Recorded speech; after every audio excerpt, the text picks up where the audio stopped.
है, इसका ओजन कितना लगभग होगा? 45 केजी। 45 केजी। हम लोगों से आज से नहीं, अंग्रेजों से लेके और मुसलमानों से तक युद्ध करते आए हैं। आज से नहीं, राजा महाराजों के टाइम से करते आए हैं। अभी कुछ ऐसे जंगल हैं जहाँ तक सरकार की नज़र नहीं है, जहाँ हम लोग गुफाओं के अंदरों में रहते हैं, तपस्या करते हैं। और जो नागा फोर्स लोग हैं, ये बर्फों में हैं, जंगलों में हैं, जहाँ भयंकर जंगल है उस जगह पर साधु संत रहते हैं। नहीं तो नागा बाबा लोग जैसे आप लोगों का इंसान है, वही इंसान तो है। एक सन्यासी। तो मैं आकाशदीप त्रिपाठी आज प्रयागराज के महाकुंभ में एक ऐसे बाबा जी से मिलवाएंगे जिसको आपने सोशल मीडिया पे देखे होंगे। आज उन्हीं से बात करेंगे, आज उन्हीं की चर्चा होगी, आज उनके इस हठ योग का हम बात करेंगे, आज उनसे हर एक चीज़ बहुत बारीकी से हम लोग पूछेंगे। इतना बड़ा तप आप मतलब उठाने से पहले आपको क्या आपको इससे थोड़ा भी भयभीत नहीं हुए? क्यों होंगे भयभीत? भयभीत से तो ये भय से खत्म होने के लिए तो साधु बने ना। भय, अगर भय को खत्म करने के लिए तो साधु बने। भय से ही सब कुछ है। और भय जब खत्म हो जाता है, इसे संसारिक से खत्म हो जाता है, जब तो साधु बनता है। ऐसे थोड़ी बन जाता है साधु। अच्छा गुरुदेव, एक चीज़ बताइए, ये इसका ओजन कितना है? आप जो सिर पर विराजमान किए हैं, इसका ओजन कितना लगभग होगा? 45 केजी। 45 केजी। अच्छा एक गुरुजी ये बताइए कि आप यहाँ से पहले आप कहाँ, मतलब आपका कुटिया कहाँ है, आपका आश्रम कहाँ है?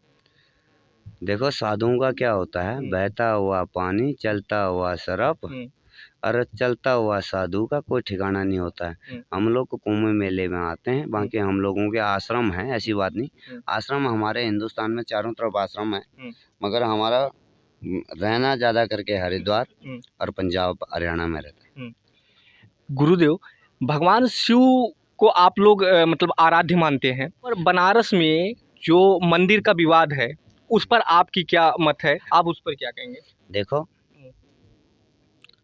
विवादें जो हैं, जो विवाद की जो जड़ है, ये हमारे जो प्राचीन मंदिरें हैं, प्राचीन जो हम लोगों की धरारत है, ये जो अपने क्या है, कुछ तो राजनीति वालों ने कर रखा है, और कुछ जो ये अपने वो संख्या ज़्यादा हो जाती है मुस्लिमों की, तो उसके वजह से विवादें बन जाती हैं। ये लोग क्या है, अपने मनमर्जी से वहाँ जो है बैकवर्ड बोर्ड वालों का जो सिस्टम चला रखा है इन लोगों ने, ये अपने मनमर्जी का काम है। हमारे हिंदू सनातन धर्म में क्या है, एकता नहीं है।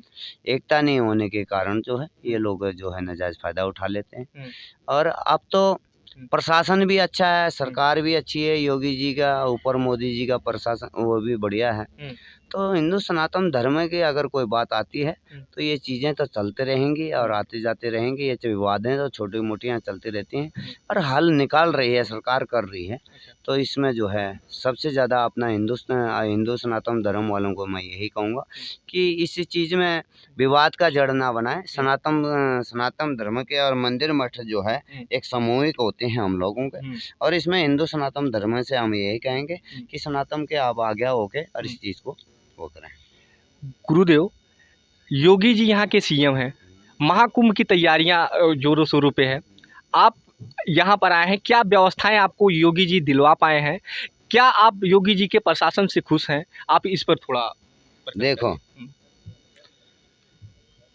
महाकुंभ अर्धकुंभ जो लगा था योगी जी की नेतृत्व में और मोदी जी की नेतृत्व में हुआ था, वो भी बहुत बढ़िया था। आने वाला जो महाकुंभ इनने जो है, महाकुंभ जो 12 साल के बाद आया, उसमें भी अभी भी काफ़ी, देखो हम लोग पहले क्या था, एक तंबू के अंदर रुकते थे, और वो तंबू जो है हम लोगों को खुद मोल लगाना पड़ता था। योगी जी से और मोदी जी के नेतृत्व में जो कुंभ लगा है हम लोगों का, तो आज टीनों की चारदीवारी कर दी, नीचे पलाई बिछवा दी, मैट डलवा दिया, ऊपर ये कपड़ा देखो तो चादर लगा के दे दिया है। वो व्यवस्थाएं किसको मिली है? ये जो अखाड़े के अंदर जो हमारे ये धर्म ध्वजा लगी हुई है, ये धर्म ध्वजा के अंदर जो हम लोग पद अधिकारी हैं उन लोगों को मिली है। ठीक है, हम ये नहीं कहते हैं कि ठीक है एकदम से कोई कार्य नहीं होता, थोड़ी थोड़ी करके उसका। अभी हमारा जो 20,000 नागा फोर्स है, हम लोगों की फोर्स होती है नागाओं, उनको जगह नहीं मिली है, तो इसलिए थोड़ी सी परेशान है। अब आए थे कल योगी जी का आदेश ये हुआ है कि सभी महात्माओं को बसाया जाए। मैं योगी जी से और मोदी जी से यही कहूँगा कि सबसे पहले हम लोग कल्पवासी तो हर छठे महीने या साल भर में आते हैं। हम लोग को महाकुंभ वाले महात्मा हैं, आह्वान अखाड़ा और ये अखाड़े हैं जितने हैं, अखाड़ों के फोर्स को जो है पहले जगह दिया जाए और उसके बाद जो है और स्थितियों को जगह दिया जाए। क्योंकि अखाड़े वालों को, क्योंकि ये तो 12 साल 6 साल में आते हैं और कल्पवासी हैं और जो ये हैं इनका तो साल भर में वो आते हैं। तो कल्पवासियों का जो है उनका जगह, क्योंकि हमारे क्या है आज सरकार ने इनने जगह तो दी हमें, अब हम लोगों को जगह कहाँ दी है, यहाँ से 12 किलोमीटर 12 किलोमीटर। ये तो है नहीं कि सारे सक्षम हैं, साधु संत इसे भी हैं, बुढ़े भी हैं, कुछ अपाहिज भी हैं और कुछ जो है साधन नहीं है। तो 12 किलोमीटर पर जो जगह मिली है वहाँ जो है हम लोगों की कष्टाई होती है। हम ये चाहते हैं जो हम लोगों की धर्म ध्वजा लगती है और उस धर्म ध्वजा के पास 50 मीटर 60 मीटर 70 मीटर तक की जगह यहाँ इस पर जो है होनी चाहिए। अब 12 किलोमीटर दूर अगर हमारे महात्माओं को नागा फोर्स को जगह मिल जाती है, वहाँ जाते हैं तो बहुत दूर होता है। अगर खुदा किसी भगवान किसी ना करे ऐसे कभी कि देखो अखाड़े हैं, 13 अखाड़े हैं, हर प्रकार का दल बल बादल रहता है, अगर कुछ कारण हो जाता है तो हम लोगों के पास तो फिर कोई चीज़ नहीं है, फोर्स नहीं होगी तो हम क्या कर पाएंगे। इसलिए मैं सरकार से निवेदन यही करूँगा आपके चैनल द्वारा, आपके यूट्यूब के द्वारा, जो भी आपका है, कि हमारे को जो है इस तनी से जो है 50-100 किलोमीटर दूर पर जो है जगह दिया जाए। नागा फोर्स को सनातन धर्म का रक्षक भी कहा जाता है और वो रक्षा मतलब किए भी हैं। जाएंगे इतिहास में तो बहुत बार वो लड़ाइयाँ भी हुई हैं, नागा फौज आई हैं सामने।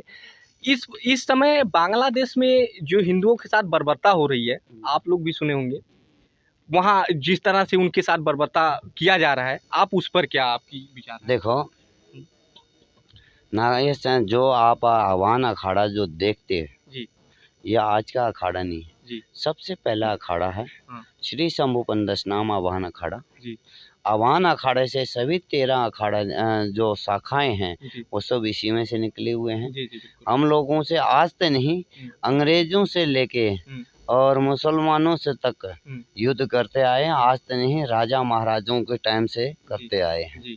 ठीक है ना।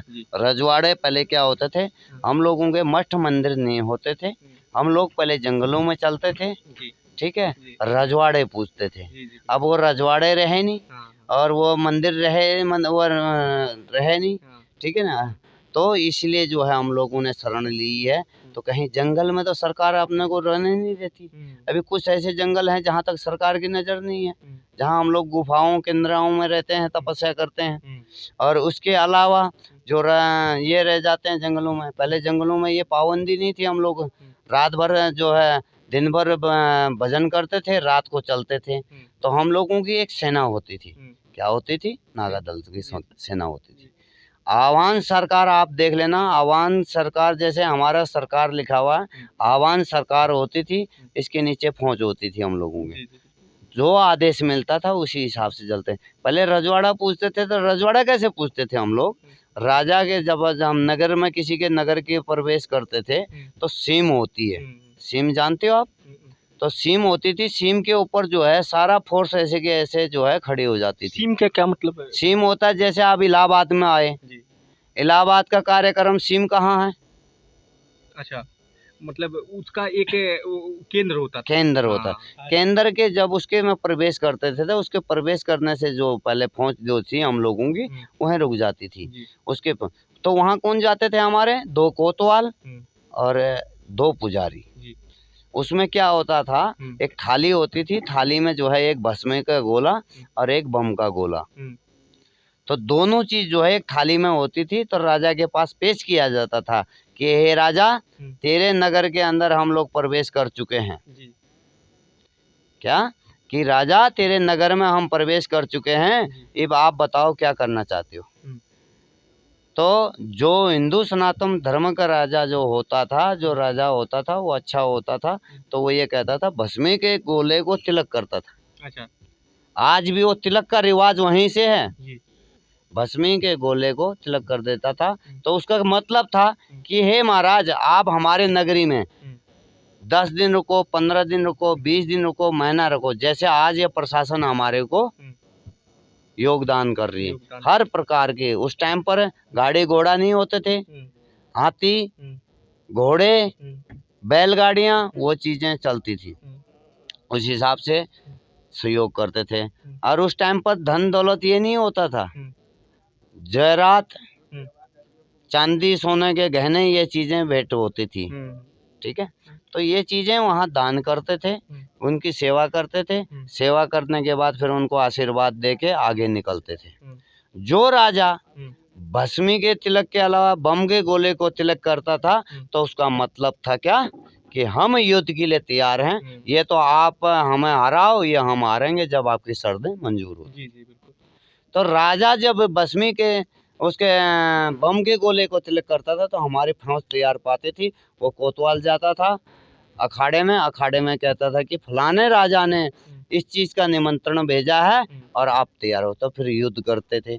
युद्ध करने के बाद, उसको हराने के बाद, नई युवा राजा बनाने के बाद, और फिर आगे बढ़ते थे। ऐसे युद्ध करते करते ये आवान अखाड़े का इतिहास उठाएंगे आप, पुराने तो पुराना, आज से नहीं, कम से कम 300 पुराना वर्ष से पुराना आवान अखाड़ा है ये। आज का कोई 600 वर्ष से ऊपर पुराना।